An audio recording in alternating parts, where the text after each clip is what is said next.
ধরা পড়েন চন্দ্রকান্ত বণিক। আরেক মালিকের খোঁজে পুলিশ। এদিকে বিস্ফোরণ কাণ্ডে জেলা শাসকের কাছে রিপোর্ট তলব করেছে নবান্ন।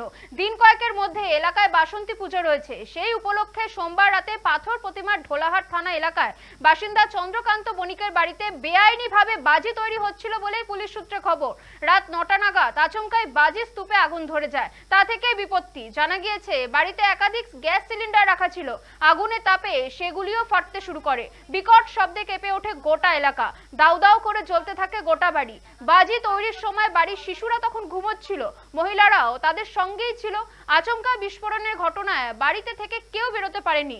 জীবন্ত অবস্থায় অগ্নিদগ্ধ হন পরিবারের অধিকাংশ সদস্যই। রাতে শিশু সহ 7 জনের মৃত্যুর খবর নিশ্চিত করে পুলিশ। একজনকে পাঠানো হয়েছে হাসপাতালে।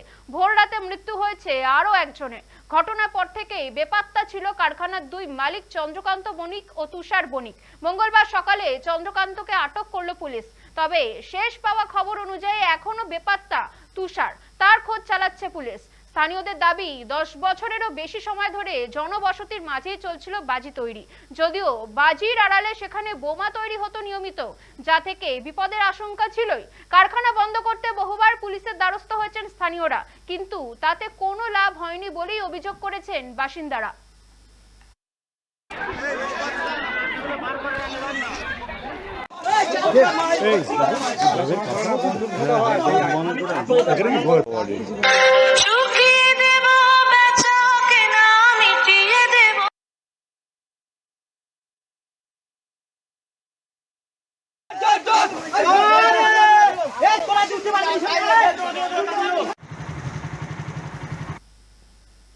পাথর প্রতিমা বিস্ফোরণে আটক এক কারখানার মালিক। আরেকজনের খোঁজে তল্লাশি চালাচ্ছে পুলিশ। যাকে আটক করা হয়েছে তার নাম চন্দ্রকান্ত বণিক।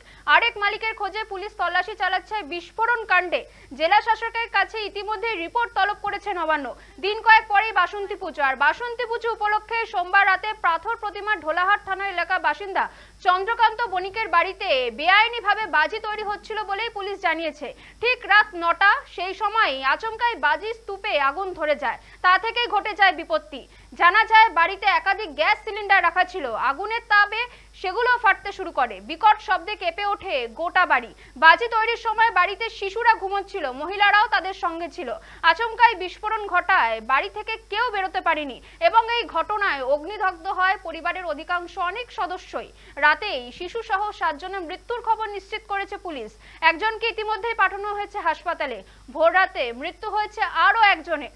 ঘটনার পর থেকে বেপাত্তা ছিল কারখানার 2 মালিক। মঙ্গলবার সকালে একজনকে আটক করেছে পুলিশ, যার নাম চন্দ্রকান্ত বণিক। তুষার বণিক, তার খোঁজে এখনো তল্লাশি চালাচ্ছে পুলিশ। স্থানীয়রা দাবি করছে 10 বছরেরও বেশি সময় ধরে জনবসতির মাঝেই চলছিল এই বাজি তৈরি। যদিও বাজির আড়ালে স্থানীয় বাসিন্দারা বলছেন সেখানে নাকি বোমা তৈরিও হতো নিয়মিত, যা থেকে বিপদের আশঙ্কা ছিলই। কারখানা বন্ধ করতে বারংবার পুলিশের দ্বারস্থ হয়েছেন স্থানীয় বাসিন্দারা, কিন্তু পুলিশের দ্বারস্থ হয়েও তাতে কোনো লাভ হয়নি বলেই অভিযোগ করছেন স্থানীয় বাসিন্দারা।